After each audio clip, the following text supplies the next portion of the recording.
नमस्कार दोस्तों, आप लोगों का एक बार फिर से स्वागत है हमारे YouTube चैनल MSH क्लासेस पर। दोस्तों, आज हम लोग नागपुरी व्याकरण की अगली कड़ी में व्याकरण का एक पाठ कारक करने जा रहे हैं, जो एग्ज़ाम की दृष्टि से काफ़ी ही महत्वपूर्ण है। तो दोस्तों, यहाँ से 1 से 2 प्रश्न बनने वाले हैं। तो दोस्तों, आप लोग इस टॉपिक को ध्यान से सुनिए। आप लोग सिर्फ वीडियो में बने रहिए। कारक पूरी तरह से आज के बाद आप लोगों को समझ में आ जाएगी, ऐसा मेरा वादा है दोस्तों, क्योंकि मैं इसे एकदम साधारण शब्दों में आपको बताने जा रहा हूं। तो आप लोग वीडियो में बने रहें और ज़्यादा से ज़्यादा लोगों तक इस वीडियो को शेयर भी करें दोस्तों, जिससे वे लोग भी इस वीडियो लेक्चर का लाभ ले सके। तो दोस्तों, यह जितने भी झारखंड के एग्ज़ाम होने वाले हैं, चाहे वो पंचायत सचिव का हो, राजस्व कर्मचारी का हो, या इंटर लेवल का हो, या मैट्रिक लेवल का हो, या ग्रेजुएशन का जो सचिवालय से संबंधित है, सभी में व्याकरण से क्वेश्चन रहने वाले हैं दोस्तों। यहाँ तक कि जो जेटेट होगा उसमें भी इससे प्रश्न रहेंगे दोस्तों। इसलिए आप लोग वीडियो में अच्छे से बने रहें और इस वीडियो लेक्चर का लाभ लें। तो चलिए दोस्तों, हम लोग सीधे टॉपिक स्टार्ट करते हैं। आज के टॉपिक का नाम है कारक। तो कारक है दोस्तों, यह ग्रामर का एक पार्ट है, व्याकरण का एक पार्ट है। इसके बारे में हम लोग पूरे डिटेल से जानते हैं, क्योंकि यह एग्ज़ाम में इससे संबंधित बहुत सारे प्रश्न आपको मिलने वाले हैं। तो चलिए दोस्तों, सबसे पहले हम लोग कारक की परिभाषा देखते हैं। कारक किसे कहते हैं उसकी परिभाषा देखते हैं। पहले हम नागपुरी में देखते हैं, उसका फिर मैं आपको हिंदी अनुवाद बताऊंगा दोस्तों। संज्ञा चाहे सर्वनाम कर जौन रूप से, याद रखिएगा दोस्तों, जौन रूप से वाक्य कर दोसर शब्द संगे पता चले उके कारक कहल जाएगा। कहने का क्या अर्थ हुआ दोस्तों, ये बताइए। कहने का यही अर्थ हुआ, संज्ञा या सर्वनाम के जिस रूप से वाक्य का जो दूसरा शब्द है उसका संबंध पता चले। किससे? संज्ञा और सर्वनाम के जिस शब्द से वाक्य का दूसरा जो शब्द है उससे जो संबंध पता चलेगा उसे ही कारक कहा जाता है। इसकी दूसरी परिभाषा देखते हैं दोस्तों, उससे और भी क्लियर होगा। कारक उ संज्ञा चाहे सर्वनाम सर्वनाम के कहल जाएला जेकर में क्रिया कर निष्पादन, मतलब कि क्रिया का होने का बोध हो। क्रिया के निष्पादन में कोनो योगदान होवेला, चाहे क्रिया कर संगे संबंध होवेला, उसी को कारक कहा जाता है। फिर से एक बार परिभाषा सुन लीजिए। कारक उ संज्ञा चाहे सर्वनाम के कहल जाएला जेकर में क्रिया कर निष्पादन में कोनो योगदान होवेला, चाहे क्रिया कर संगे संबंध होवेला। कहने का अर्थ है दोस्तों, कारक वह संज्ञा या सर्वनाम को कहा जाता है जिसमें क्रिया के निष्पादन का पता चलता है, क्रिया का समाप्ति होने का पता चलता है, या फिर चाहे वह क्रिया के साथ संबंध को दर्शाता है, तो इन्हें ही क्या कहा जाता है? तो इन्हें ही कारक कहा जाता है। अब आप लोगों को लगभग क्लियर हो चुका होगा दोस्तों कारक की परिभाषा। कारक संज्ञा और सर्वनाम को कहा जाता है, उस सर्वनाम को कहा जाता है जिससे क्रिया का निष्पादन या क्रिया का होने का पता चलता है, या तो क्रिया के साथ उसका संबंध हो, उसे दर्शाता हो, उसे ही कारक कहते हैं दोस्तों। आगे देखते हैं। नागपुरी में हिंदी लखे कारक होवेला।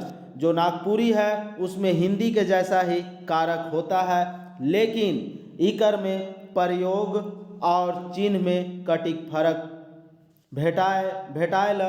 कहे माने नागपुरी में कै धाव कारक कर चिन्ह लोप हो जाएला। कर्ता और कर्म कारक में ई वगैरह भेटाएला। कै ठो कारक कर चिन्ह बदल जाएला। एक एक करके कारक के हमनी देखेंगे। तो दोस्तों, इसका हम बताते हैं एक बार अच्छे से हिंदी में। हिंदी के जैसा ही नागपुरी का जो कारक है वह बिल्कुल हिंदी की तरह है, लेकिन प्रयोग में और उसका जो चिन्ह होता है, कारक का जो चिन्ह होता है, उसके भेदों का, उसके अनुसार इसमें थोड़ा सा क्या होता है, अंतर होता है। जो फर्क भेटाएला कहने का अर्थ हुआ दोस्तों, तो अंतर के बारे में बोला जा रहा है। और कटिक का होता है दोस्तों थोड़ा, थोड़ा अंतर है। और जो भी है, और कभी कभी तो जो नागपुरी में कारक का जो चिन्ह होता है वह कहीं कहीं पे तो बिल्कुल भी समाप्त हो जाता है, बिल्कुल भी लोप हो जाता है दोस्तों। और जो कर्ता है और कर्म है, ये दोनों जो कारक के उपकार भेद है, इनमें जो चिन्ह होता है वह क्या होता है, ज़्यादा होता है, ज़्यादा प्रयोग होता है दोस्तों। किसमें किसमें, कर्ता और कर्म कारक में जो कारक का चिन्ह होता है वह नागपुरी में ज़्यादा होता है। और कहीं कहीं पे तो चिन्ह इसका बदल भी जाता है। किसमें, नागपुरी में। हिंदी में दोस्तों एक ही होता है और वह बदलता नहीं है और वह हर एक जगह समान होता है। लेकिन नागपुरी में जो है वह कहीं कहीं पे ज़्यादा होता है और कहीं कहीं पे अंतर होता है और कहीं कहीं पे तो पूरी तरह से बदल ही जाता है।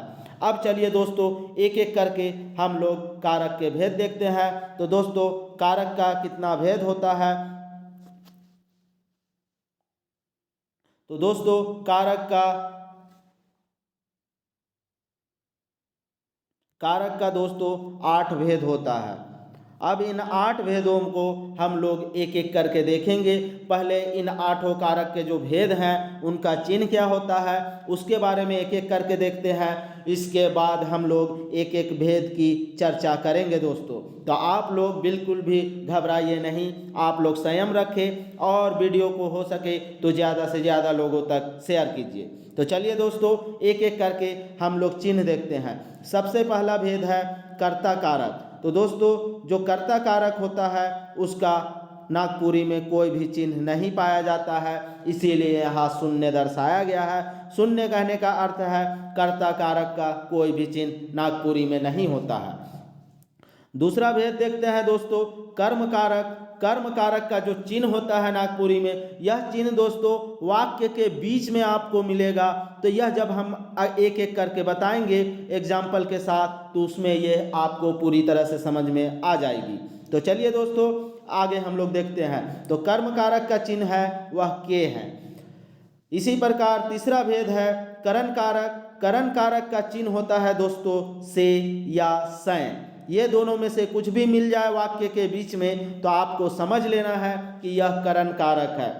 चौथा कारक देखते हैं दोस्तों, चौथा भेद संप्रदान कारक। जो संप्रदान कारक है उसका चिन्ह होता है लागिन, लाई, ले या के।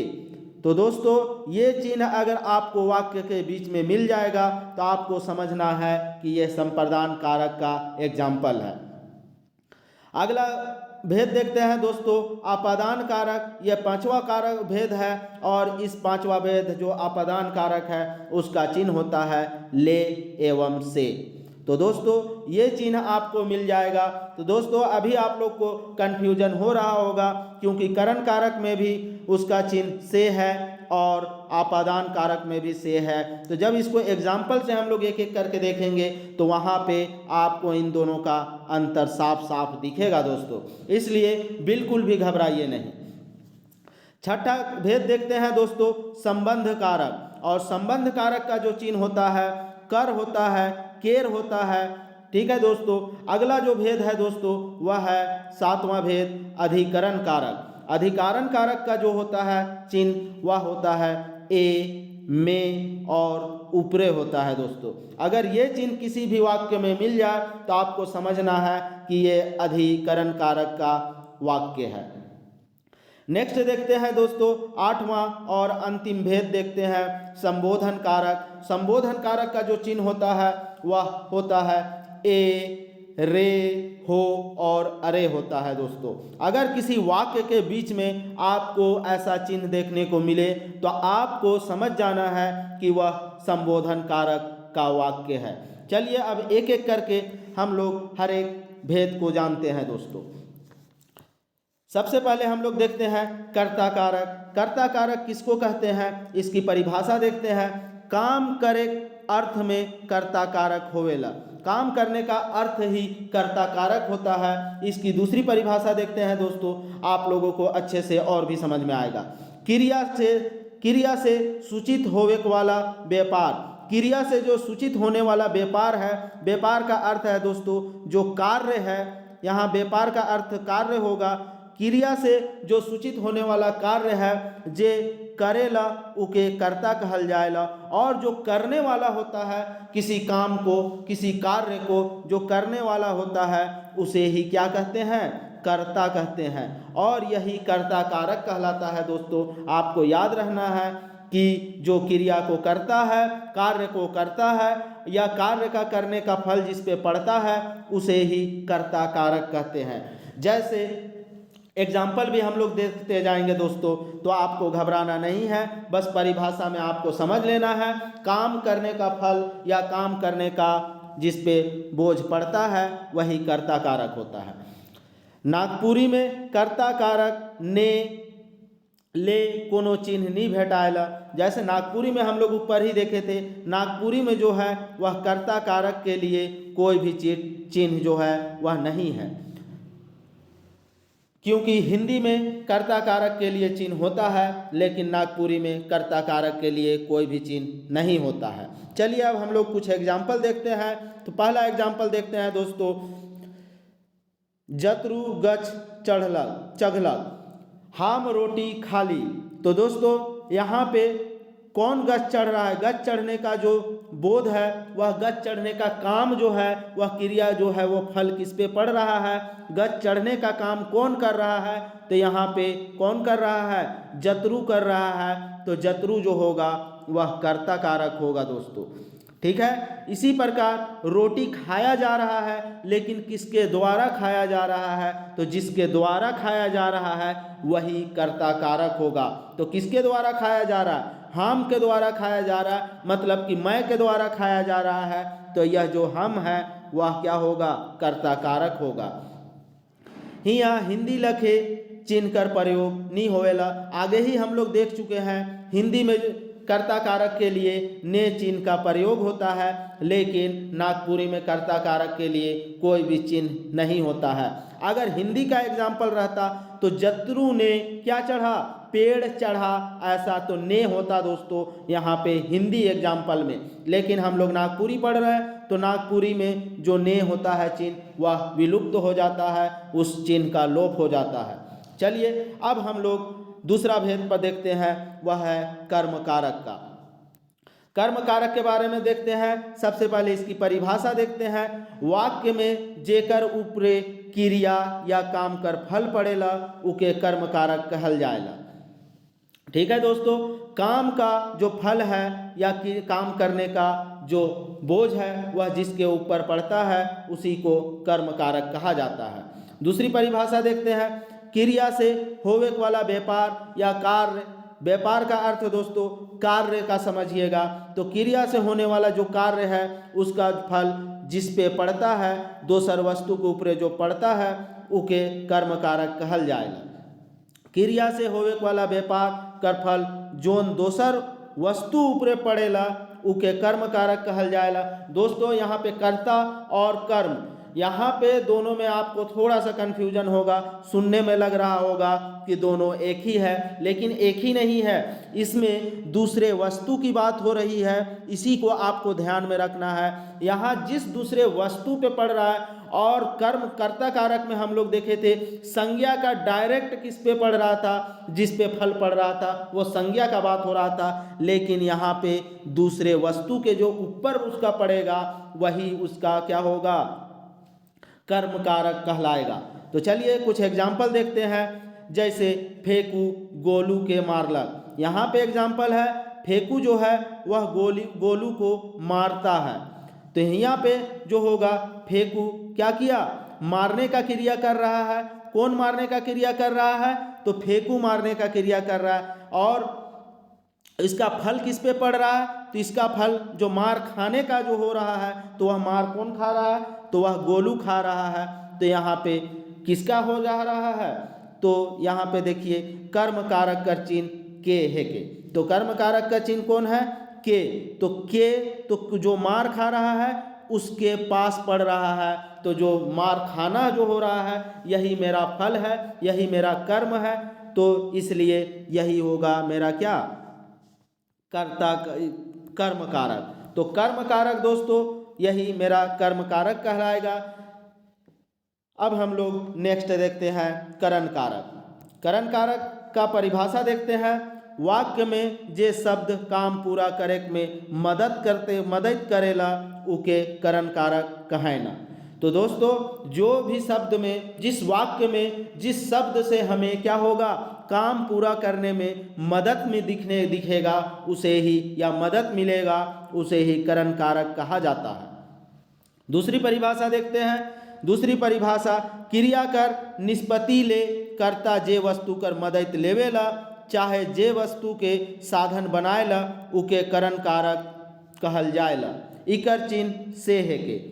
तो दोस्तों से जिस पे पड़ेगा, से जिस वस्तु के बाद में से पड़ेगा वही उसी वस्तु से वह काम करने में मदद ले रहा है, आपको समझना है।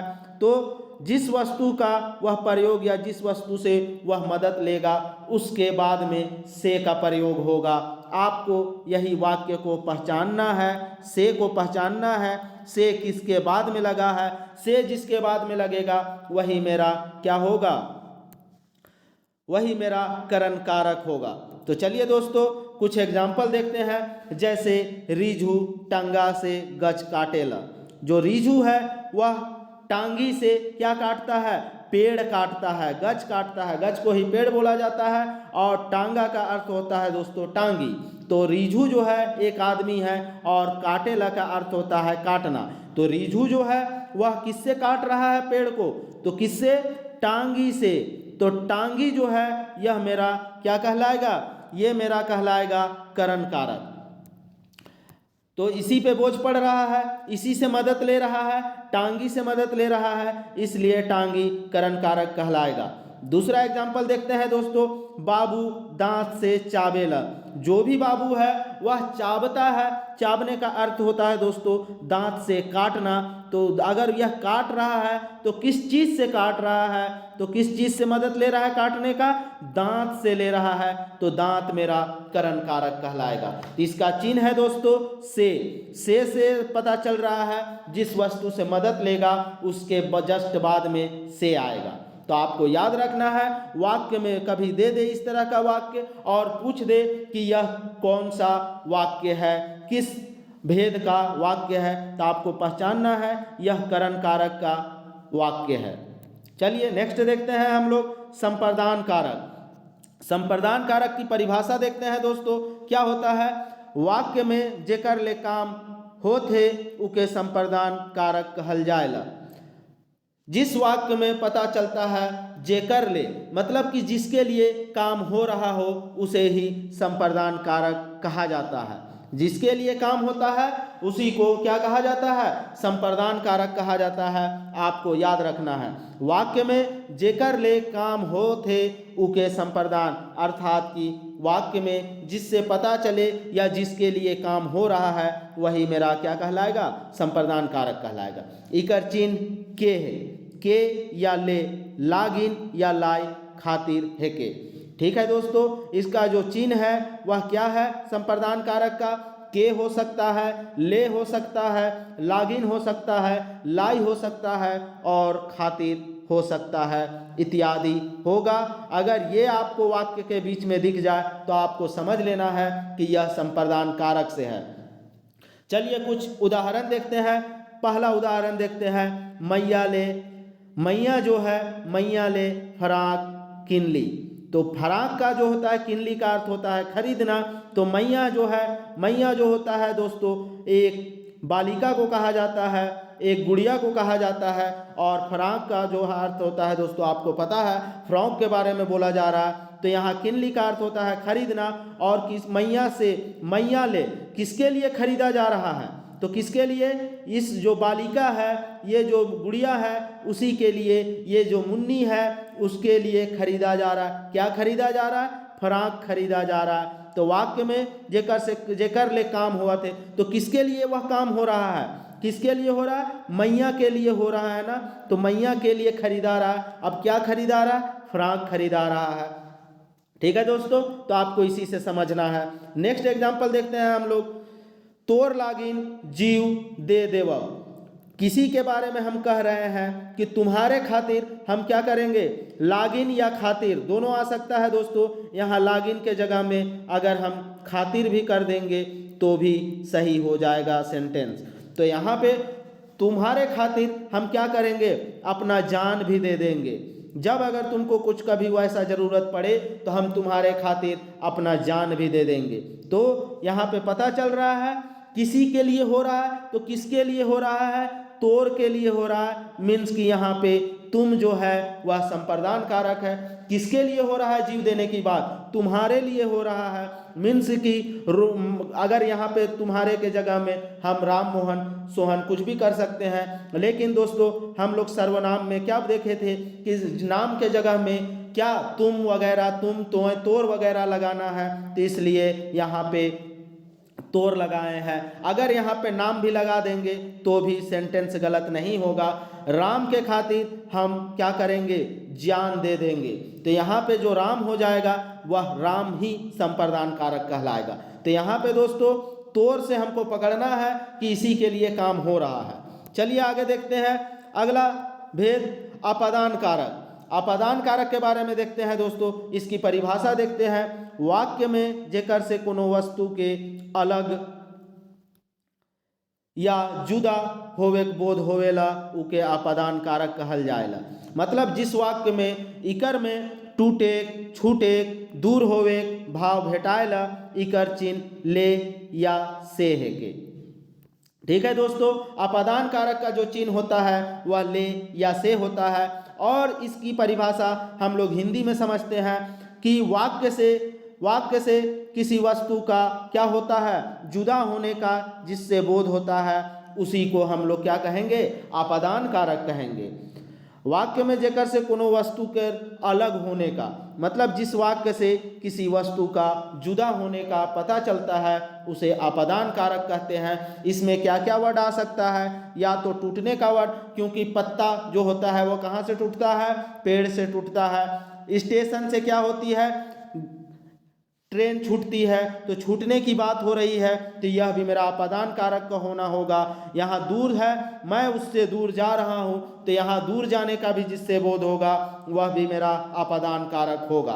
तो चलिए दोस्तों हम लोग कुछ एग्जाम्पल देखते हैं। पहला एग्जाम्पल है गछ ले कटहर गिरलक।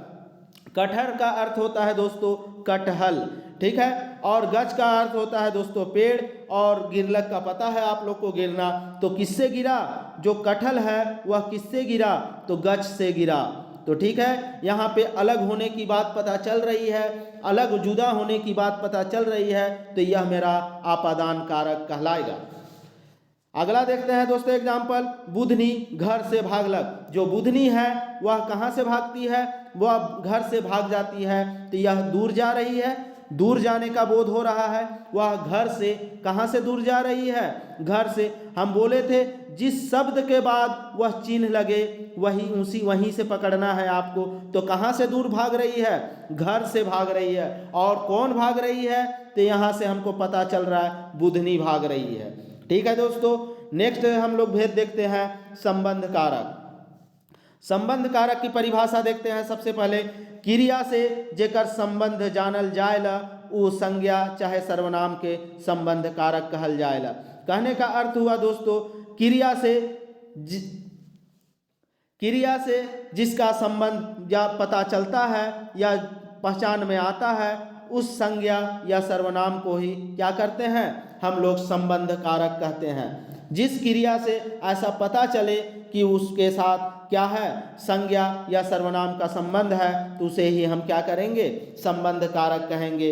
इसका चिन्ह जो दोस्तों ऊपर भी हम लोग देख चुके हैं, केर होता है, कर होता है, क होता है, और हेके या केर कर प्रयोग संज्ञा करल जाएला। जो केर है और कर जो है, ये सब चिन्ह है, केर कर क हेके, इतना चिन्ह है संबंध कारक का। लेकिन इसमें भी अब देखिए कौन चिन्ह किसके साथ प्रयोग हो रहा है, क्योंकि यहाँ दो शब्द आया है, एक आया है संज्ञा और एक शब्द आया है सर्वनाम। तो कौन संज्ञा के साथ प्रयोग होगा और कौन सर्वनाम के साथ प्रयोग होगा उसके बारे में हम लोग देखते हैं। तो जो केर है और कर है इन दोनों का प्रयोग संज्ञा के साथ में होता है। संज्ञा संगे करल जायला कहने का अर्थ हुआ केर और कर का प्रयोग जो होता है वह संज्ञा के साथ होता है। आज काल इकर कम प्रयोग हो रहा है, इकर कम प्रयोग करल जायला। आजकल जो है ये जो केर और कर जो संज्ञा के साथ में होता था इसका आजकल क्या हो रहा है, कम प्रयोग हो रहा है। कर प्रयोग संज्ञा और सर्वनाम दोनों दुयो संगे होवेला। और जो कर है पहले सिर्फ किसके साथ होता था, संज्ञा के साथ होता था, लेकिन वर्तमान में इसका प्रयोग जो है वह दोनों के साथ हो रहा है। तो आपको घबराना नहीं है, आपको ऐसा नहीं पूछा जाएगा कि किसके साथ हो रहा है। आपको वाक्य दे दिया जाएगा और पूछा जाएगा कि यह कौन सा भेद का वाक्य है, कौन सा कारक का वाक्य है। तो आपको यही पूछा जाएगा, आपको बताना होगा कि यह संबंध कारक का वाक्य है। तो चलिए दोस्तों अब हम लोग कुछ उदाहरण देखते हैं। उदाहरण है पहला, मंत्री कर बेटा पढ़बे नहीं करलक। जो मंत्री है यहाँ पे केर आया है दोस्तों, याद रखना अगर केर आया और कर आया तो आपको समझ लेना है कि ये दोनों जो है वह संबंध कारक का वाक्य है। तो किसका बेटा नहीं पढ़ा, तो मंत्री का बेटा नहीं पढ़ा। तो यहाँ पे संबंध पता चल रहा है ना दोस्तों कि पढ़ने का जो संबंध है वह किससे है, मंत्री का बेटा से है। लेकिन मंत्री का बेटा है वह क्या किया, नहीं पढ़ाई किया। दूसरा देखते हैं एग्जाम्पल, टोंगरी कर पखना फोर सिरात है। जो टोंगरी है वो किसका पखना, पखना का अर्थ हुआ दोस्तों पत्थर। तो पत्थर और टोंगरी का अर्थ हुआ दोस्तों पर्वत। ठीक है दोस्तों, तो पर्वत जो पर्वत है उसका जो पत्थर है उसको क्या कर रहा था, फोड़ का अर्थ हुआ दोस्तों तोड़ना या फोड़ना। और सिरात का अर्थ हुआ दोस्तों खत्म करना। मतलब फोड़ के हम लोग क्या कर दे रहे हैं, खत्म कर दे रहे हैं पूरी टोंगरी को। तो यहाँ पे संबंध पता चल रहा है कि टोंगरी जो है वह क्या कर रहा है, टोंगरी किससे बना हुआ है, पत्थर से बना हुआ है। और वो पत्थर फूट के क्या हो रहा है, खत्म हो जा रहा है पूरी तरह से। टोंगरी या पूरी तरह से पर्वत ही खत्म हो जा रहा है। तो यही संबंध को तो ये बता रहा है कि कौन खत्म हो रहा है। तो टोंगरी का जो पत्थर है, क्योंकि पत्थर है वह टोंगरी का जो पत्थर है, पत्थर से मिलकर टोंगरी बनता है और वही पत्थर मेरा खत्म हो जा रहा है फूट के। चलिए अगला भेद देखते हैं, अधिकरण कारक। अगला भेद है दोस्तों अधिकरण कारक। अब अधिकरण कारक का परिभाषा देखते हैं हम लोग। जहाँ क्रिया या काम होवेला, चाहे जे क्रिया चाहे काम करे वाला संज्ञा या सर्वनाम का स्वरूप के अधिकरण कारक कहल जाएला। कहने का अर्थ है दोस्तों जहाँ पे क्रिया या काम होता है, चाहे काम करे वाला संज्ञा, या तो काम करने का काम कौन करेगा, या तो संज्ञा करेगा या तो सर्वनाम करेगा। क्योंकि संज्ञा क्या होता है, किसी का नाम होता है, कोई वस्तु होता है, कोई चीज होता है। तो हमेशा जैसे राम क्या हुआ, संज्ञा हुआ, तो राम भी कर सकता है काम। या क्या होगा, सर्वनाम में हम लोग क्या सुनते हैं, राम के जगह में हम तुम लगा सकते हैं, राम के जगह में हम वह लगा सकते हैं। तो वह, तो इन दोनों के द्वारा जो काम किया जाएगा का उसी को हम लोग क्या कहेंगे, अधिकरण कारक कहेंगे दोस्तों। ठीक है, तो इसी के बारे में यहाँ पे बताया जा रहा है। जहाँ काम होवेला, चाहे जे क्रिया चाहे करे वाला संज्ञा या सर्वनाम कर स्वरूप के। ठीक है, तो अब ये लोग काम करेंगे तो इन्हीं के स्वरूप को हम लोग क्या कहेंगे, अधिकरण कारक कहेंगे दोस्तों। और इसका जो चिन्ह होता है उसके बारे में भी हम लोग देखते हैं आगे क्या होता है। नागपुरी में अधिकरण कारक में बेसी कैर के एकारांत व्यवहार करल जाएला। बेसी कैर के एकारांत व्यवहार करल जाएला। इकर चिन्ह जो है वह में या ए है के। इसका चिन्ह जो है वह क्या होता है, में होगा या ए होगा। तो चलिए दोस्तों एग्जाम्पल से इसको समझते हैं। पहला एग्जाम्पल है, बाघ माड़ा में क्या किया, ढुकलक, ढुकलक का अर्थ हुआ माड़ा, माड़ा होता है दोस्तों कि बाघ का रहने वाले जगह को माड़ा बोला जाता है। तो उस स्थान पे क्या किया, बाघ अंदर चला गया। ढुकलक का अर्थ हुआ अंदर होना, तो बाघ जो है वह अंदर हुआ, कहाँ हुआ, तो में है ना दोस्तों यहाँ पे। तो इस में के बारे में आपको यहीं से पहचानना है, में के अनुसार ही पहचानना है कि यह अधिकरण कारक का वाक्य है। तो बाघ जो है वह कहाँ गया, माड़ा में गया। तो माड़ा जो है यही मेरा अधिकरण कारक का एक काम होगा, इसी के द्वारा हो रहा। अगला एग्जाम्पल देखते हैं, बाबू चौकिए में है। बाबू जो है वह कहाँ है, यहाँ चौकिए का अर्थ हुआ दोस्तों चौकी या बेड, ठीक है दोस्तों। तो बाबू जो है वह कहाँ है, चौकी में है। ये नहीं कि वह चेयर में है, ऐसा नहीं बोल रहा। यहाँ पे जिसमें में के आगे जो शब्द लगेगा आप क्वेश्चन कीजिएगा तो उसका आंसर मिलेगा, तो आपको समझ लेना है कि वह अधिकरण कारक है, ठीक है दोस्तों। बाबा घरे हैं, बाबा जो है वह कहाँ है, घरे है। ए, तो इसमें भी दोस्तों ए जो हो रहा है घर के बाद में ए मेरा छिप रहा है, यहाँ हिडन है, छिपा हुआ है, लेकिन इसमें ए चिन्ह कभी कभी चिन्ह ना भी देगा तो आपको खुद से निकालना है। घरे का अर्थ हुआ दोस्तों घर, और इसमें ए छिपा हुआ रूप में है, तो आपको समझना है। इस तरह का प्रश्न आपको परीक्षा में पूछा जा सकता है, तो आपको इसी को पकड़ना है दोस्तों।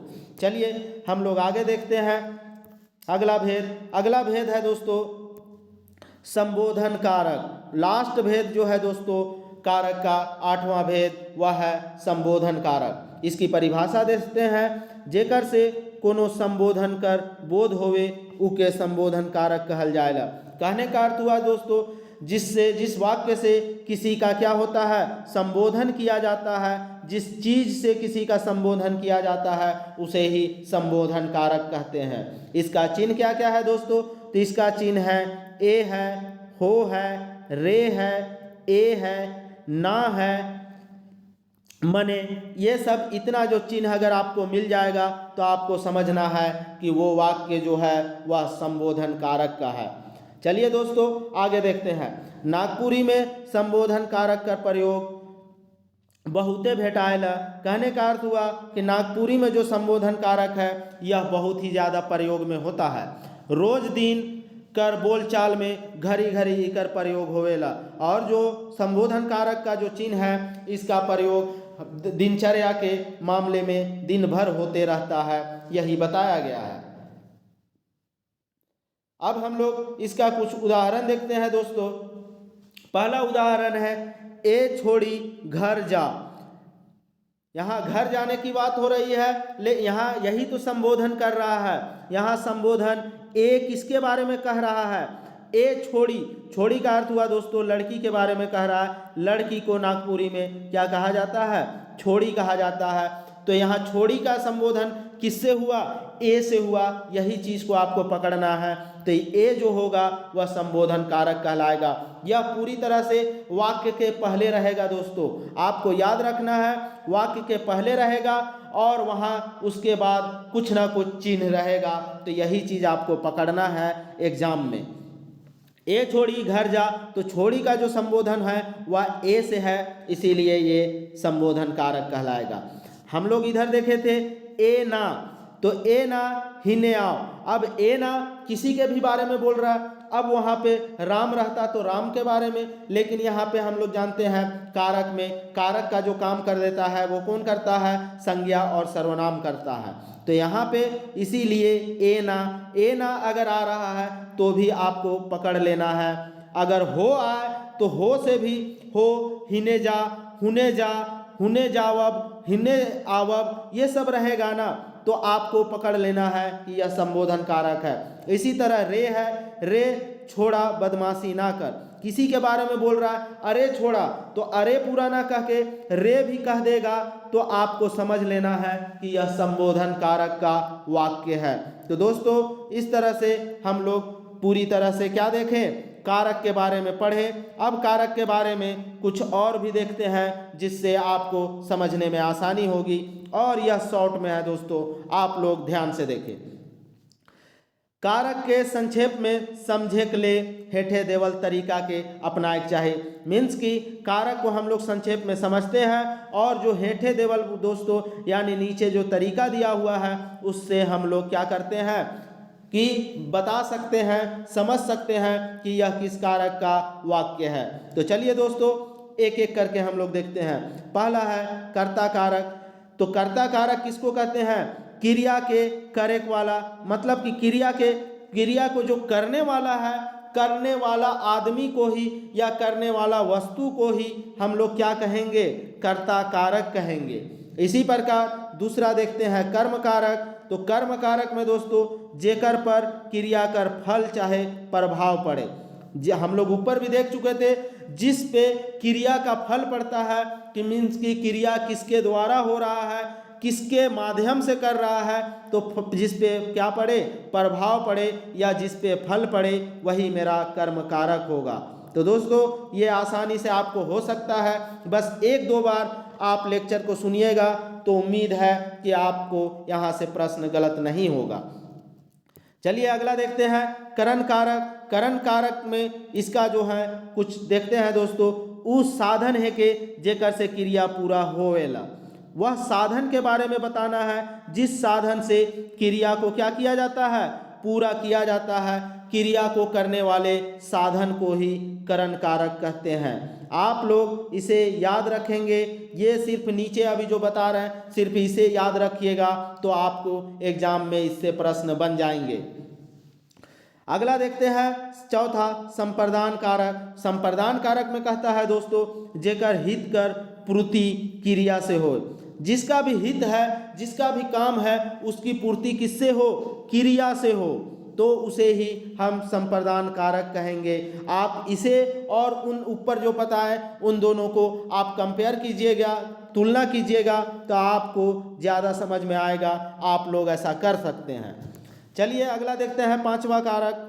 पांचवा जो भेद है दोस्तों अपादान कारक। अपादान कारक के बारे में क्या कह रहा है? जेकर से जुदा होए, दूर होए या तुलना करे या टूटे भाव अगर पता चलता है उसे ही हम लोग अपादान कारक कहते हैं। तो जिस शब्द से हम लोग को क्या पता चलेगा? जुदा होने का पता चलेगा, उससे दूर होने का पता चलेगा, उससे तुलना करने का पता चलेगा, उससे दूर जाने का पता चलेगा, उससे टूटने का पता चलेगा। तो आपको समझ लेना है जब भी टूटने की बात आए, दूर जाने की बात आए या तुलना करने की बात आए तो आपको समझ जाना है वह अपादान कारक है। जैसे एक एग्जाम्पल देते हैं, राम जो है सुंदर से, राम जो है श्याम से कम सुंदर है। तो यहाँ पे तुलना हो रहा है ना दोस्तों, इसका तुलना कर रहा है, किससे तुलना कर रहा है? राम का तुलना कर रहा है किससे? सुंदर से। तो तुलना की बात आए तो वह मेरा अपादान कारक होगा, आपको याद रखना है। छठा कारक देखते हैं, छठा है संबंध कारक। अब संबंध कारक में क्या है दोस्तों, इसके बारे में हम लोग देखते हैं। क्रिया से अलग कोनो पद कर संबंध बता। जो क्रिया है उससे अलग शब्द का जो अलग है वो पद है उसका संबंध बताएगा, उसे ही संबंध कारक कहेंगे। अगला देखते हैं अधिकरण कारक। क्रिया कर संचालन कर आधार। क्रिया का जो संचालन हो रहा है उसी का आधार जो होगा उसी को हम अधिकरण कारक कहेंगे। नेक्स्ट एंड लास्ट देखते हैं दोस्तों संबोधन कारक। जेकर से संज्ञा के संबोधित करल जाएला, जिससे क्या करता है? संज्ञा को संबोधित किया जाता है, उसे ही हम लोग क्या कहते हैं? संबोधन कारक। तो दोस्तों यहाँ पे संज्ञा है, लेकिन संज्ञा और सर्वनाम दोनों हो सकता है, लेकिन वर्तमान में संज्ञा का प्रयोग ज़्यादा होता है इसलिए संज्ञा। तो जिकर से संज्ञा का संबोधन करल जाएला, संज्ञा का संबोधित किया जाता है, उसे ही संबोधन कारक कहते हैं।